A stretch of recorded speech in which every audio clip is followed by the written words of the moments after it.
मिळालेल्या बातमीनुसार बारामती भिगवण रोडवरील वंजारवाडी जवळ असलेल्या अमृता लॉज सोमनाथ हॉटेल इथं सुरू असलेल्या अवैध वेश्या व्यवसायावर बारामती तालुका पोलिसांनी मध्यरात्री छापा टाकला।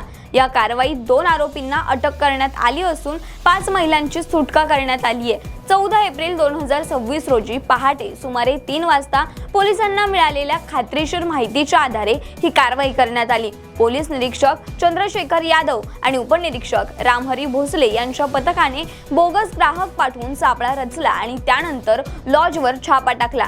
छापा दरम्यान काही खोल्यांमध्ये महिला आणि ग्राहक एकत्र आढळले। चौकशी केल्यानंतर आरोपी बाहेरून महिलांना आणून ग्राहकांना पुरत असल्याचं समोर आलं। तसंच ग्राहकांकडून पैसे घेऊन त्यातून आर्थिक फायदा घेत असल्याचंही उघड झालंय। या प्रकरणात अजित जयसिंग शेट्टी वय 38 आणि चौद कलाम आलम वय 20 यांना अटक करण्यात आली आहे। या कारवाईत पश्चिम बंगाल येथील 3 आणि भिवंडी मुंबई येथील 2 अशा एकूण 5 महिलांची सुटका करण्यात आली आहे। त्यांना पुढील काळजीसाठी सुधारगृहात पाठवण्यात आले। पोलिसांनी या ठिकाणाहून रोख रक्कम, मोबाईल फोन, कंडोम पाकिट आणि ग्राहकांची नोंद असलेले रजिस्टर अशा सुमारे 17,800 रुपयांचा मुद्देमाल जप्त केलाय। या प्रकरणी बारामती तालुका पोलीस ठाण्यात संबंधित कायद्यानुसार गुन्हा दाखल करण्यात आलाय। ही कारवाई वरिष्ठ अधिकाऱ्यांच्या मार्गदर्शनाखाली पोलिसांच्या पथकाने यशस्वीपणे पार पाडली आहे। बाकी या संपूर्ण घटनेबद्दल तुम्हाला काय वाटतं हे कमेंटमध्ये नक्की सांगा आणि नेहमी अपडेट राहण्यासाठी आपल्या .com महाराष्ट्रच्या पेजला फॉलो करा।